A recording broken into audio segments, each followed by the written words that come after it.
And Dr. Julie, let's come on back. Sure.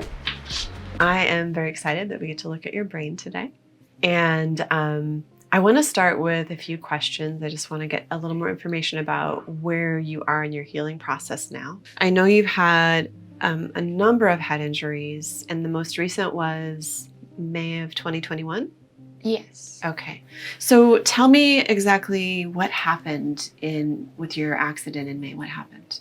I was surfing in a wave pool and I fell on closer to the end of the wave and fell and went straight to my head in about waist deep water. I think, and the bottom is concrete, so it's pretty hard. Wow. So Yeah. what part of your head did you hit? I hit the back. The back. Yeah. I actually, as soon as I hit, I got a shock from like the base of my skull all the way down my body, and I went paralyzed for about 10 seconds Oh, or wow. so. Uh-huh.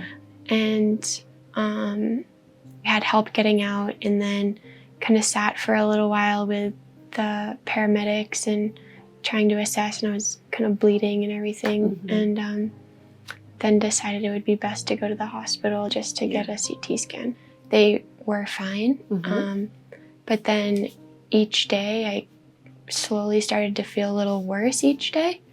And then by the, I think, 5th or 6th day, I was feeling a lot worse. So I went back into the hospital and got more scans done, which also showed fine, Mhm. which was a little confusing. Mhm. Over the course of a few months, I started to get a little bit better in some areas, but I also got some other symptoms, which was kind of weird. Mhm. What became really problematic for you? My speech was a problem. What was explained to me was all of my areas of language kind of going into a funnel was getting clogged. Mhm. And not only getting clogged, and but then trying to get it out as well was really difficult. Mhm. Yeah. Okay. There is something interesting in your brain that I maybe hadn't expected, in that I will show you this, but it looks like a lot of your emotional centers in your brain are very, very bright. Have you been experiencing things like depression or anxiety? Yes. Are those probably new after the injuries? I would say it definitely got worse Okay. over the years. Okay, gotcha. How about stress response? Any sense of how you respond to stress? Overwhelming, Okay, if that's the right answer. I think that's a good answer. Yeah. And I'm not so surprised looking at your brain. Mhm. Yeah. Okay, I think we have a lot to work with here. Let's look at some of your results.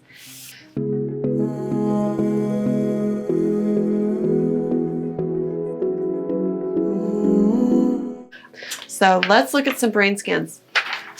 So this is a healthy scan for a female Okay. your age. This is a SPECT scan, so it's a functional scan. It's different from a structural scan. You mentioned that you have had a couple of CTs. So a CT is looking at the actual physical brain structure, and a SPECT scan is a functional scan, meaning it's showing the blood flow through that structure. So that's how it's different. Mhm. You can have good tissue integrity, like the actual brain structure is very healthy, but if the blood flow through it is impaired, then that can affect function. So that's why we're using the SPECT scan.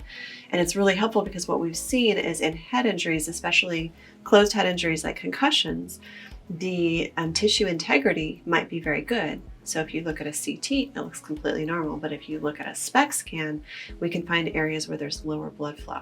Okay. On this set of scans, color doesn't matter. Color's there to show us shape and contour. Okay. So it doesn't matter if it's pink, purple, or blue. It's just looking at the surface. So if we see a dent or a hole on the surface of the scan, that means that there's a reduction of blood flow. Okay. And that can affect function. So again, we're not looking at the color, but just whether or not there's dents or holes. And don't be alarmed if you do see a hole. It doesn't mean there's a hole in the actual brain. It just means there's a significant reduction of blood flow there. Okay. Make sense? Yeah. Okay. Here we have your brain scan. Oh, wow. So Doesn't even look that bad. I think that is exactly correct. What? It doesn't even look No. that bad. And honestly, with your history, I had really Yeah. kind of braced myself for a brain scan that Yeah. might look really rough. There is some evidence of injury. Okay. So there are some areas that have a little bit lower blood flow, but they Yeah. aren't as bad as I expected, so this is good. Yeah, it's so much better than I thought it would be. Excellent. I'm so glad, and I was relieved as well when I saw Yeah, this. it's a big relief. But it looks like repair is absolutely possible here. Mm-hmm. And I think, some of the reason why this looks so good is that you have been working really hard to improve it. Okay. You've already done 30 hyperbaric oxygen Yeah. therapy treatments, which we know there's some really good evidence showing that that is a very effective way to bring blood flow back to the areas of the brain Right. that were injured. And it's very likely that 30 hyperbaric oxygen treatments ago it would not have looked this good. Okay. So you're already on the right track of healing. So the areas that are a little bit low are the temporal lobes. And I thought this was interesting. So you can see from the side, it's a little bit of a dent here and here. I was really paying attention to the Broca's area, which is at the lateral temporal lobe.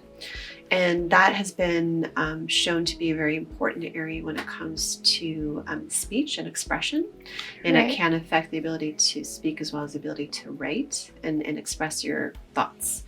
And so I was really paying attention. It is a little bit low. And so I think this may be one reason why you're still not quite to where Okay. you need to be yet, is the temporal lobes. But not dramatically so. Again, like I Yeah. said, much better than I thought it would be. The prefrontal pole right here. Prefrontal cortex is really important for focus and concentration. You can see both from the underside. There's a little bit of a sort of an indentation here. That means a reduction.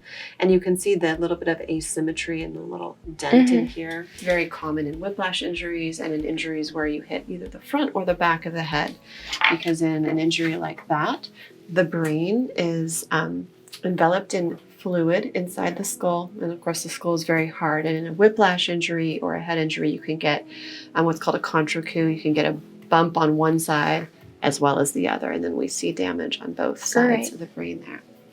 So those areas are a little bit low, but I'm confident with a little extra support that we can get those where they need to be. And again, I think the bottom line here is that I can see that there's a lot of healing that's already happened. And I think we can fine tune the approach to really support complete healing from your head injury. That's awesome.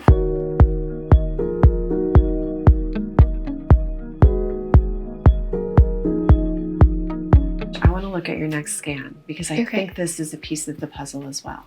So this is the surface scan, so the outer layer of the brain.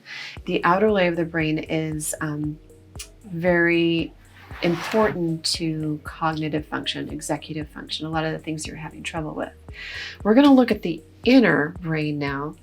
Okay. And that has a lot more to do with emotional regulation and Okay. emotional function. Of course, it's all part of the brain, Mhm. but that's where some of the main functions occur. So if we look at the inner brain now, again, this is starting with a healthy scan for female your age. Okay. So this is a healthy example for female your age. But now what we're looking at is color. And blue is an area of relatively low blood flow. Red is an area of moderate blood flow. And white is an area of high blood flow. So you can Okay. see in our healthy example, we expect to see a lot of blue, which is low, a little bit of red, which is moderate, and a little bit of white. And most of that white is usually focused right back here in the cerebellum. And the cerebellum is really densely packed with neurons, and it's really active even at rest because it's helping us to coordinate movement. It's helping us to stay upright right now. So again, lots of blue, a little bit of red, a little bit of white in the cerebellum is what we would expect. Okay. Okay. Whoa. Right? This was a little surprising to me. Yeah. So this level of activity is pretty significant.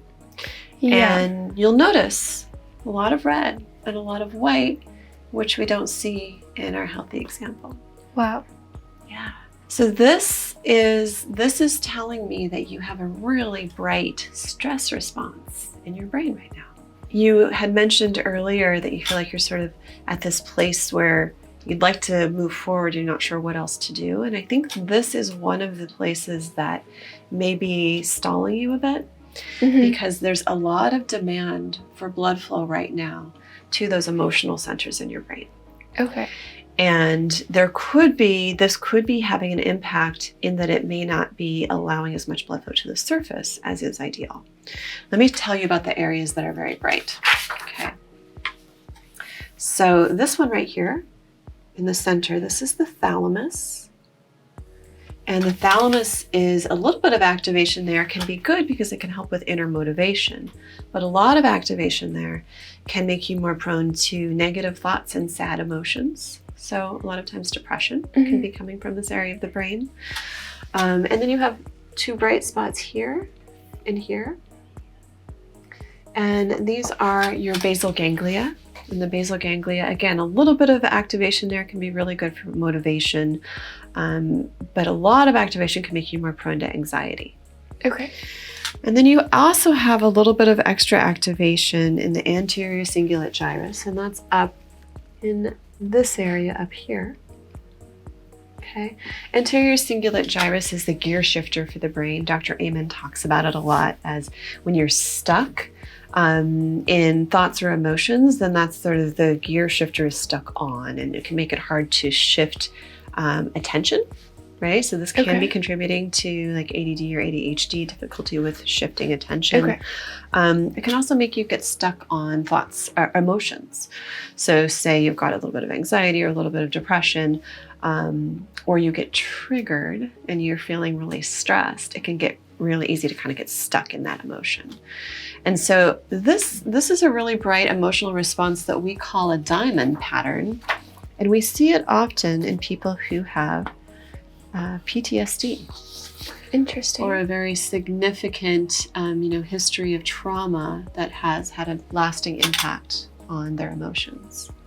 I think I wasn't really expecting to see this in your brain. Yeah, I wasn't expecting that. Yeah, but I think this is actually really important. And I think as part of addressing the whole brain and looking at where some focus and attention needs to go, I think it's really important that we address this and recognize that you have a lot of activity here in your stress response areas. You mentioned, I asked how you handled stress and you said overwhelm. And I'm not surprised because this can lead to a very strong overwhelm. So I think this whole part of your brain, the inner brain, hasn't been as well addressed in your treatment protocol as all of the cognitive functions in the surface. And I think this is an important piece to the puzzle to help you get full recovery, like back to where you really want to be. Yeah. So my goal for you is going to be twofold. One, we're going to work on getting this back to ideal. Okay. Right? We're going to do everything we can to improve this. And two, we're going to work on addressing your this diamond pattern of activation in your emotional brain, because I think this is having an impact beyond what, your physical injuries. Do you have any questions for me? Does this mean I can go surfing? Oh my gosh, that is a great question. Not yet. Okay. But that's your goal? You would really like to surf again? Yeah. Yeah, you love it. Yeah. Do people wear helmets surfing? Yes. They do? Yes. Oh, good. Sometimes. Can I write a prescription for a helmet for you when you surf in the future? Okay. I would like that. Okay, good. Well, I'm super excited. We looked at your brain, and I really think this is going to help get you to the next level of healing. Thank you so much. Welcome.